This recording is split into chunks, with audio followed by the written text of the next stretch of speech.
Wow, okay.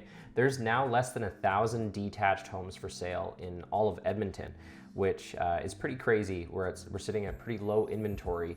And in this video, I'm gonna talk about what that could mean for you and what you might wanna expect in the coming months. But first, if you're getting value from these videos, make sure to hit that like button and subscribe so that you can get notified the next time I post a video. Okay, so there's less than 1,000 homes for sale in the Edmonton market. Who cares? Well, this could start to have an impact on prices, and I want to review some numbers with you. Because if you're looking to buy or sell a home in 2022, this could have an impact on your plans. So I said it was less than 1,000 homes, and as of today, which is February 14th, there are only 967 single-family detached homes for sale in Edmonton. And new listings hitting the market are barely keeping pace with the number of sales. One of the things that I talked about in my last video was the sales to new listing ratio. And that ratio has actually jumped up pretty substantially since then by about 15%. We were sitting at about 65% sales to new listings ratio, and now we're at 79%. So just to give you guys an idea on how few homes 1,000 actually is, I wanted to show you a few numbers here as well. So basically so far for the month of February, we're sitting on the February 14th right now, we've had 386 sales for detached homes and 485 new listings. So that is a few more new listings than it is homes for sale. But if we do the sales to new listings ratio on just that number, that's where we end up with 79.6% sales to new listings ratio. Now, my last video, I talked about how anything over about 55% is a seller's market, and that you could be considered overheated over 75%. So with us sitting at 79%, that's gonna start putting some upward pressure on prices. More people are gonna more than likely be fighting over homes, getting into bidding wars or multiple offers where properties will start to go over list price. Now, obviously, that's not gonna apply to every single property and every single neighborhood or community. We're talking about general numbers for Edmonton as a whole right now. And obviously the general numbers are going to be useful, but you need something that's more specific to your community, your price range, whether you're buying or selling. So if you're looking to get some guidance on what you should do, then I definitely encourage you to book a free real estate strategy call with me. I'll put the link for that in the description, but you can also go to booktrevornow.com and set up a time on my calendar where I'll review your goals for buying or selling a home in 2022, and I'll identify at least 2 or 3 opportunities for you to either save some money or to keep more money in your pocket by taking advantage of some opportunities that are unique to the price point that you're looking at, your budget, as well as the neighborhoods that you're interested in. So go over to booktrevornow.com and we can hop on a call and go from there. So I gave you some information on the sales to new listings, but with us sitting at just under 1,000 homes for sale, there's also a significant number of properties that are pending. Now, when I talk about under 1,000 homes for sale that are active on the market, I'm not including the pending listings. And as of today, there was 395 homes that were pending. So those more than likely, for the most part, will show up as sold in the next week or two. Obviously, there'll be other new properties that come on the market as well. But with us having less than 1,000 homes for sale and right now just having almost 400 that are pending, that shows you that at that rate, it wouldn't really take very long for us to sell all those homes. And that's where we get into the months of inventory statistic. All right, so in January, we'll just put Jan, we had 590 detached homes sell. Now, February, we're definitely gonna have more than that, but if we just assume that we sold the same number of houses in February as we did in January, with us having less than 1,000 homes for sale, we've actually only got 1.64 months of inventory. Okay. And months of inventory is basically just how many months it would take to sell all the houses that were available on the market if you got no new listings, but you just kept selling properties at the same rate that you were selling before. So it would take 1.64 months for us to have no homes left if no more new homes came on the market. Now that's already pretty low. Now if we take what we did last year in February, let's see, so February 2021, we had 655 sales. Now I think we're probably going to surpass that number this year, since we're already sitting at, what did I say, 386, and we're only halfway through. So if we just doubled that number, we would already be over 700. But last year we did 655, and if we just did the same thing this year, we would have less than 1.5 months of inventory. So I'm not trying to scare anybody. I just want to give people the information, because this is something that you won't usually see in the normal monthly market reports until it's already old news, essentially. This is what's happening right now in the last few weeks. We've definitely had an increase in the number of sales, and the number of listings just isn't really keeping pace with it. So I do think that we have a supply shortage that is going to put upward pressure on prices. So if you're considering buying a house right now, or trying to figure out if you should wait, you might want to consider moving forward sooner rather than later, because this could get more competitive.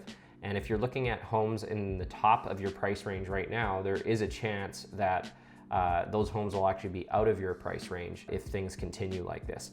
Now, a lot of people are thinking that, oh, okay, since interest rates have been going up and they're planning to go up more this year, that will actually cause prices to drop. And that's certainly possible, but that's not the only factor that is going to impact prices in the real estate market. And what happens in Vancouver and Toronto is not necessarily what's going to happen in Edmonton. In Vancouver and Toronto, their markets have been going crazy for quite a while, and they've had big increases in prices. Whereas Edmonton is actually still quite affordable compared to other markets. So I don't think we're as sensitive to those interest rate changes. Although if there wasn't some of these other factors that I'm going to talk about here momentarily, I would still expect interest rates to impact our market. But right now, the big story for me is the supply. With us having so few homes, at least detached homes is what we're talking about. If you're curious about condos, go to booktrevornow.com. We can jump on a call. It's a much different story, but in this video, we're definitely focused on detached homes. But the interest rate story is not the only story. With us having low inventory like that, as long as the demand continues and our inventory stays low like that, that's just gonna put upward pressure on prices. Interest rates going up will help to lower the demand a little bit, but right now, from what I'm seeing, I don't think it's a powerful enough influence to really change the game here in Edmonton, at least. So the second part of this video that I wanted to get into is like, so what's actually causing this inventory shortage? Why is there so much demand right now in Edmonton? And how come the supply is not able to keep up? And so let's basically talk about a few of those different factors that are affecting things besides interest rates.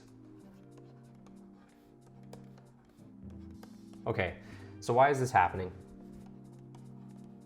Okay, let's talk about baby boomers. So a lot of people were expecting baby boomers to downsize as they got older, sell their big homes and move into smaller homes. But the reality is that there's a huge chunk of baby boomers that have decided that they don't want to downsize and they are planning on staying in their homes for much longer. So those are homes that would normally get filled by younger people that are interested in starting a family and or growing their family. But with baby boomers staying in those homes and not selling them, that inventory isn't available. It's never coming on the market because they're not selling them. So that's one factor that I can see affecting our levels of inventory. Okay, and then another factor is millennials. Hopefully I spelt that right. But anyways, millennials. I'm a millennial myself, and more millennials than ever before are getting into the housing market. Whether that's because, you know, they're starting a family, they're getting married. There's a big chunk of millennials that are now starting to come into the housing market, and that does fuel a lot of demand. The millennials are a very large population segment, and one thing that's really interesting here between the baby boomers and the millennials is it's actually incredibly common for baby boomers to give millennials a big gift for their down payment to help them get into the housing market. And listen to this. So according to data from CIBC back in October, about 1/3 of first-time homebuyers get down payment gifts from their parents. And the average amount of the down payment gifted is $82,000. All right, so that's a substantial amount of money. And that does have an impact on the housing market. So the baby boomers aren't selling their houses, but they're giving their children that are the millennials money to get into the housing market. So that's obviously going to drive demand while also reducing the supply since the baby boomers aren't moving. Another thing that I think is having an impact on our market, and definitely noticing this recently, is there's people from other provinces that are considering moving to Edmonton, largely because our housing is much more affordable here. They can get much better bang for their buck in Edmonton, and if they're able to work from home and keep their same job, it starts to get a lot more attractive to come to Alberta. Things were kind of locked down there for a while, but with some of the restrictions being eased and opening up the borders and whatnot, there's more inter-provincial migration going on. And I do see this as something that's driving some of the demand in the Edmonton region as well. Okay. Now, another thing that everybody is already aware of is low interest rates. Now, this certainly helps to explain some of the demand that's already happened previously and helped bring those inventory levels low. However, they're still low. Our rates are still low now compared to a lot of different periods of history. So even if they go up a little bit, they're still pretty low. And this is something that has been driving the demand. It makes it more affordable for people to buy houses, keeping their monthly payments down. And it also encourages people to borrow more money because it doesn't cost them as much. Okay, so I'm gonna talk about something that's affecting new builds.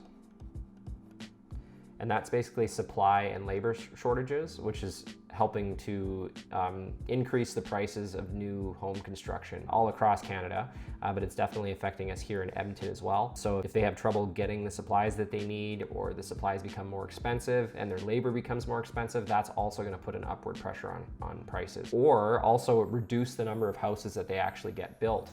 A lot of the builders didn't really know exactly what was gonna happen during the pandemic, and most of them slowed down their building of new homes. And now that all of that pent-up demand's coming into the market, they're having a tough time keeping pace with it, which kind of moves into the next thing. Is there's low supply of houses from builders.